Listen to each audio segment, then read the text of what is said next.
እኔ ተሰርቃለች አላልኩም። ቤት ውስጥ የለችም ያልኩት። እና ምንድነው ጋሽ? ገዜ ዳጣ መኝታ ክፍሏ ውስጥ የለችም። ቤት ውስጥም የለችም።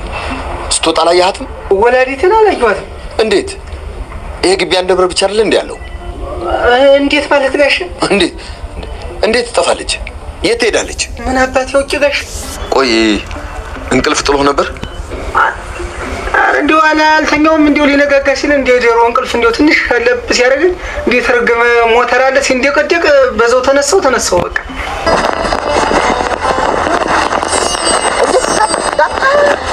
ያራዳ ልጅ የሙምባይ ልጅ ያላካት ልጅ አርጁን የፈለከውን በለኝ እሺ። ግን በእናትህ አደራ መንገድ ለዘቀጥኝ እንዳትሞክር እሺ። በጣም ቸኩያለሁ አርጁን ቸኩያለሁ እሺ። ምን ሆነሽ ነው ግን? አርጁን እናቴን አገኘኋት። ታድለሽ የኔ አይኔን እንኳን ማየት አትፈልግም። አርጁን እንዴት ነው የምታየው ይሄን አይኔን? እኔ እኮ እሷ ከማን ያረገዝኩት እያለች ይሆናል እኮ።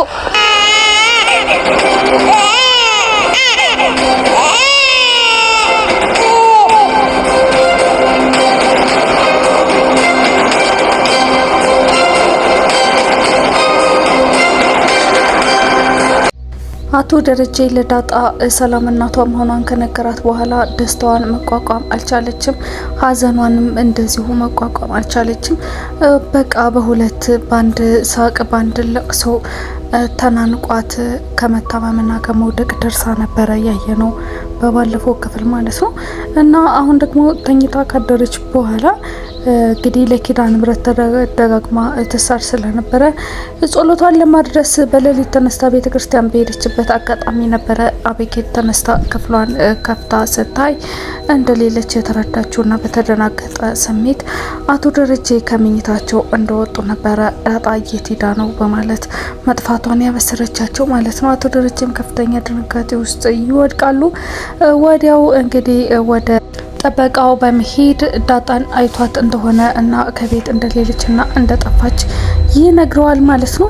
እሱም ወይኔ ጉዴ ሰው ይሰረቃል እንዴ በማለት ስትወጣ እንዳላያትና ዳጣ ተሰርቃ ሊሆን እንደሚችል እያሰበ በጣም በመከፋት ውስጥ ነበር የነበረው።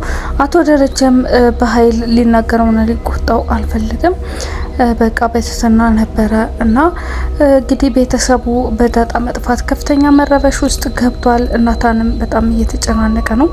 ለዛም እንዲሁ እንግዲህ ገዜን በመጥራት አንተ እንዴት ተተኛለህ? እንዴት ተንቀላፋለህ? አሁን የሰው ልጅ ጠፋች ምን ይበጅሃል? በማለት ስለ ዳጣ መጥፋት ስታስፈራረውና እንግዲህ እሱንም እንደማይለቁትና እንዲጠፋ ስታሳስበው ነበረ።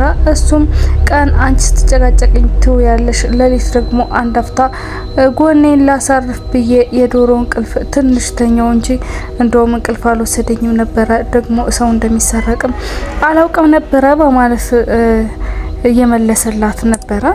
ውሃና መጠንም በበኩላቸው ስለ ዳጣ መጥፋት እየተወያዩ እየተጨናነቁ ነበረ። እናም ውሃ አቤጌል ከእንቅልፏ ቀስቀሳ ዳጣን አይታት እንደሆነ ስትነግራት በህልሟ ስትበር አይታት ስለነበረ በክንፏ እየበረረች ሄዳለች በማለት ለአቤጌል ትነግራታለች ማለት ነው። እናም ከምጥን ጋር ሲወያዩ ወደ ውጭ ሀገር ካክስቴ ጋር ወደ አሜሪካን ሀገር ሄዳለች ዳጣ ብላ ትነግራታለች። ምጥን ይሄንን ወሬ አላመነችም ነበረ። እንደውም አንቺ እጅግ በጣም ሞኝና ጅል ነሽ ስትላት ውሃ አኩርፋታለች። እና በጣም የሚያስደስታትን ነገር ስትጠይቃትም እናትየውን ከትምህርት ቤት ቅሪ ስትላት በጣም እጅግ ደስ እንደሚላት እየተናገረች ነበረ ማለት ነው። ምክንያቱም ትምህርት ቤት መሄድ አትፈልግም፣ ያው ተገዳ ነው እንጂ ትምህርት ቤት የመሄድ ብዙ ፍላጎት የላትም ውሃ ማለት ነው። እናም በዛውም ትምህርት እንደምትጠላ ለምጥን እየነገረቻት ነው የነበረው። ዳጣ ወደ ቤተ ክርስቲያን ከሄደች በኋላ ቤተሰቡ በጣም እየታመሰ ነው። ወይዘሮ ማርታ የምትይዘውን የምትጨብጠውን ነገር ነው ያጣችው። ለሰላምም ተደውሎ የዳጣ መጥፋት ሲነገራት ሰላም እንባ እየተናነቃት ልጇን አቅፋ የምትይዘው የምትጨብጠውን አጣለች። ልጄ ወይኔ የት ገብተሽዋን በማለት በመጨናነቅ ውስጥ ነው የወደቀችው ማለት ነው። 10 ጊዜ በርበሩንም እያየች ነው። ምክንያቱም ወይ ዳጣ መታ ታቅፋት ይሆን ወይም አቶ ደረጀ አንዳች ዜና ይዞ ይመጣል በማለት በርበሩን 10 ጊዜ ብታይም ግን አንዳች የሚፈጠር ነገር አልነበረም። ዳጣ ደግሞ እናቴ ኪዳነ ምህረት የለመንኩሽን ነገር ሁሉ አደረግሽው፣ እናቴ አይኔ ስር ሆና እኔ በእናቴ ናፍቆት ስሰቃይ ከረምኩኝ በማለት ለኪዳነ ምህረት እጅግ የበዛ ምስጋናዋን እያቀረበች ነው የነበረው። ከቤተ ክርስቲያንም እንደወጣች አርጁንን ታገኘዋለች። እናቴን እኮ አገኘዋት በማለት በከፍተኛ ደስታ ስታቅፈው አንተም ተስፋ አትቁረጥ፣ አንድ ቀን ኤቢ ትቀበል ይሆናል፣ አንድ ቀን ኤቢ ታፈቅረ ይሆናል በማለት ተስፋ ትሰጠዋለች። ኤቢ በጭራሽ አታፈቅረኝም፣ ከሞትኩ በኋላ ነው እንዲህ የምታፈቅረኝ በማለት ተስፋ መቁረጡን እየነገራት ነበረ። ዳጣ ለአርጁን ተስፋ ልትሰጠው የፈለገችው እናቴን አያታለሁ የሚል ተስፋ ስላልነበራትና ረጅም ጊዜ ከመጠበቋ የተነሳ እጅግ በጣም ተስፋ ቆርጣ ስለነበረ ነው። በመጨረሻም ግን አገኘቻት እናቷን እና ኤቢም አርጁንን የማታፈቅርበት ምንም አይነት ምክንያት የለም ብላ ነው በውስጧ እያሰበች ያለችው እና አሁን ወደ ሰላም መሄድ አለብኝ እያለችው ነበረ። በመጨረሻም ግን አቅፋውና አጽናንታው ኤቢ ልታፈቅረው እንደምትችል እየነገረችው ሮጣ ሄዳለች ማለት ነው። እሱም እንግዲህ ከእንግዲህ በኋላ እኔ ደክሞኛል፣ እሞታለሁ፣ ስሞት አስከሬኔን አቃጥለሽ አመዱን በአንገትሽ ላይ አስረሹ ዙሪ በይልኝ ለኤቢ፣ ይህ የመጨረሻ ኑዛዜ ነው በማለት በተለመደ መለማመጥ አንደበቱ ለዳጣ መልእክት እያደረሰ ነበረ ማለት ነው። በዚህ መካከል ሰላም በር መንኳኳት ድምጽ ጆሮዋ ላይ ያቃጭልባትና ልጇን ሶፋ ላይ አስተኝታ ወደ በሩ ሄዳ ስትከፍት ምንም ነገር የለም። ስትመለስ ግን ራሷን ስታ ወለሉ ላይ ተዘረራ ትወድቃለች። ህፃኑም ሶፋ ላይ ሪቪል የሚያነሳው የለም። እሷንም ከወደቀችበት አንድም ሰው ሊያነሳት አልቻለም። በዛው ህፃኑም ሶፋ ላይ እንደሆነ እሷም መሬት ላይ እንደሆነች ለረጅም ሰዓት ከቆዩ በኋላ ነበረ ዳጣ እየሮጠች እየደረሰችው ማለት ነው።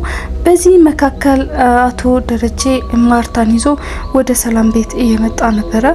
በመካከል ግን ሊፈጠር የሚችለውን ነገር ሲያስብ ልቧ መነታበትና መኪናውን መንገድ ላይ ያቆማል። ንዳው እንጂ ለምን ታቆመዋለህ በማለት ወይዘሮ ማርታ ተከራክረዋለች። እሱም በቃ ሰላም ጋር ላትሆን ትችላለች፣ ሄደንም ልናስደነግጣት አይገባም፣ እንደውም ደዊና ጠይቂያት ሲላት አንተ ደውዬላታለሁ አላልከኝም ወይ በማለት ታፋጥጠዋለች። ቢሆንም ግን አንቺ ደውዬላት አሁን መታ ቢሆንስ፣ አሁን ተገናኝተው ቢሆንስ በማለት ወደ ሰላም ቤት ላለመሄድ ሰበብ እየፈለገ ነበረ። በመጨረሻም ወይዘሮ ማርታ ጉትጎታውን ስላልተቋቋመችው ስልኳን አንስታ ወደ ሰላም ትደውላለች። ስልኳ ግን አይነሳም። አታነሳም ካለችው በኋላ በቃ እንደውም ወታ ነው የሚሆነው በማለት መኪናውን ወደ ኋላ ብሎታል። ወይዘሮ ማርታ ወደ እሷ ለመሄድ በጣም ጓጉታለች። በጭቅጭቅ ላይ ነበሩ።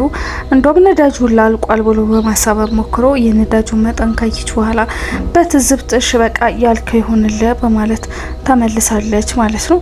ኤቢ ራሷ ዳጣ እንድትገኝ በጣም እየጓጓች ነው የሚገኘው።